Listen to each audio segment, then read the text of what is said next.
Something strange in the neighborhood sports card collectors.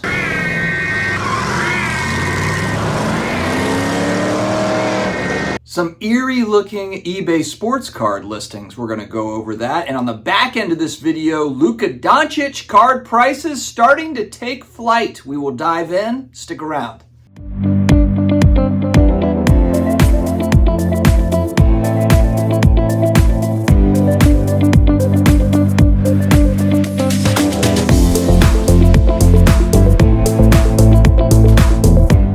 What's going on, sports card hobby family? Back again, another day, another sports card video. Huge thanks to today's video sponsor, your friends over at COMC.com. 35 million plus inventory, an absolute treasure trove for collectors with a wide range of options to suit every taste and preference. The user-friendly COMC interface allows you to filter and search for cards with absolute ease, ensuring you find exactly what cards you're looking to add to your collection. Whether it's football, baseball, basketball, non-sports, entertainment cards, it's all there on COMC. Visit my links down below. All right, I was just minding my own business this morning. We have all got our eBay saved searches that come through on the old email machine, and I was scrolling through, and my goodness, an Art to Bart card hit. I recently picked up this card about a month ago, 6 weeks ago. It's one of those I've wanted for a very long time, pulled the trigger on one, and I noticed here that this card was up on a 7-day auction, which is not typical. They're usually set to buy it now. There's a couple on eBay right now that are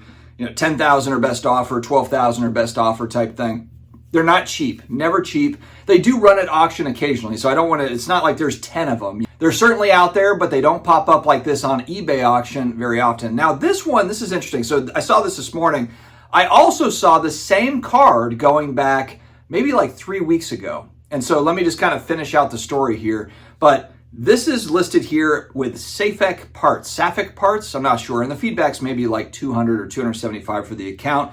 But what's interesting though is when you look at this eBay store or this account or whatever, there's all sorts of high-end cards. You've got this Art to Bart card, you've got Mike Trout rookie auto, you've got exquisite Jordan autos, you've got a Tyreek Hill optic gold vinyl 1/1 BGS 10, and all sorts of stuff, all sorts of high-end items. You've even got a turbo diesel engine here that was at a starting bid at $1 with free shipping. A diesel engine at free shipping. Man, that's one way to get someone's attention that's looking to buy a turbo diesel engine. Imagine what it costs to ship that thing. But one thing that looks a little off with this listing, it's a BGS 9.5, which is very high grade also for one of these Art to Bart cards. But it says MC Sports Cards. It's got their consignment picture there in the listing. So it almost looks like they took MC Sports Cards listing.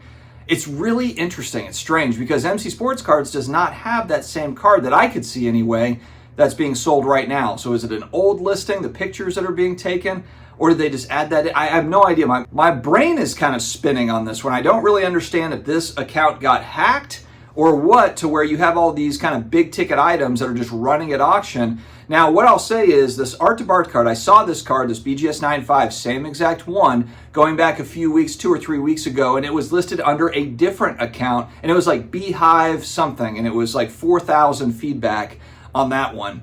And same sort of thing. You had a bunch of these types of high-end cards, and you had a bunch of like diesel engines and like a tractor, a $20,000 tractor that they're running at auction, 7-day auction. I'm trying to figure out if these accounts are getting hacked or what. It's just, I can't figure out what the purpose is, what they're trying to do. Because for that other Art to Bart card, I was watching it. It gets a lot of attention. You throw that up there, I think I saw there's like 57 people have viewed this in the last hour. It's going to get a lot of attention when you throw that up at 99 cent, $1 starting bid on a 7-day auction. You're going to have a lot of watchers on that thing. Going back to that listing a few weeks ago, the listing was removed. I followed it because I'm like, hey, if I can buy this card inexpensively, I will certainly do so.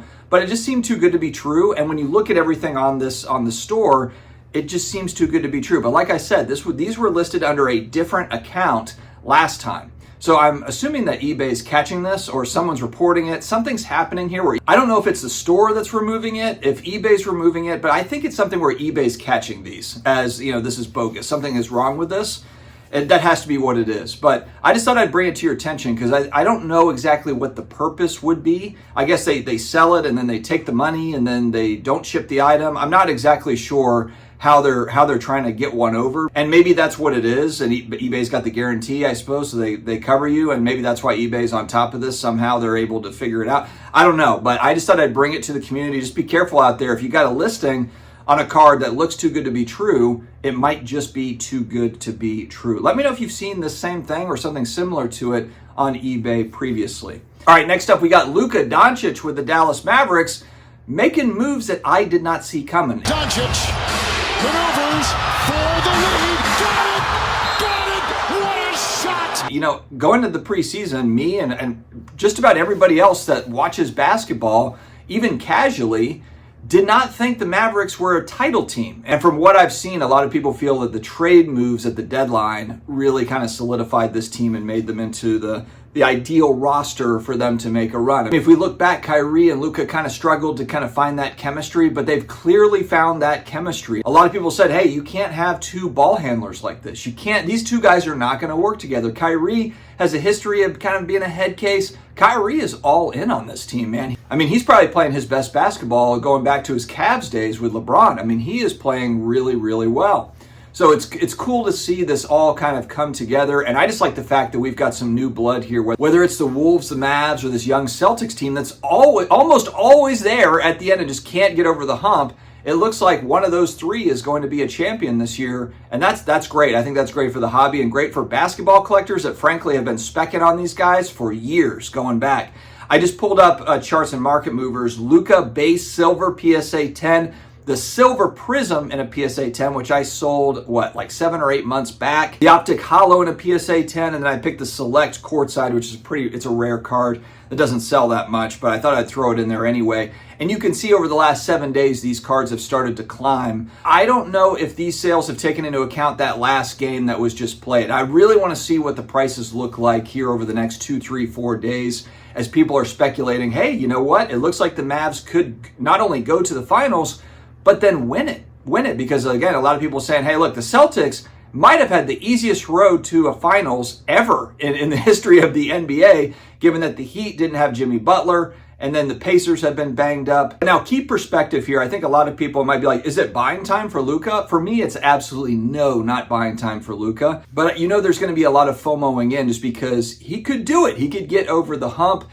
And what would that do for his overall legacy? I do think it means a lot for him if he has an NBA title and a finals MVP, which he most surely would. But at the same time, you've got to remember, like that Luka Prism Silver in a PSA 10 at the height, going back to the crazy highs, it got up to $8,000. So we see it as a card that's moved from what, $1,200 to maybe $1,600, $1,700, which is substantial, but it's not even close, not even scratching where it has been, you know, over the past few years. So we have to keep that in perspective. When we go back to the boom, the two guys that really saw the big gains, the big rise, it was Luka and it was Patrick Mahomes. Those two guys saw a meteoric rise as far as just the speculation money flying into these new players. And for Patrick Mahomes, worked out pretty well. I among a lot of others, bought in that 2019, 2020, early 2020 timeframe and just sold out of all of it, you know, through the rise, not knowing that, hey, that stuff's still maintained. He's really one of the only guys where it's maintained, stayed flat. It kind of hit those highs, maybe dipped a little bit, but then plateaued out where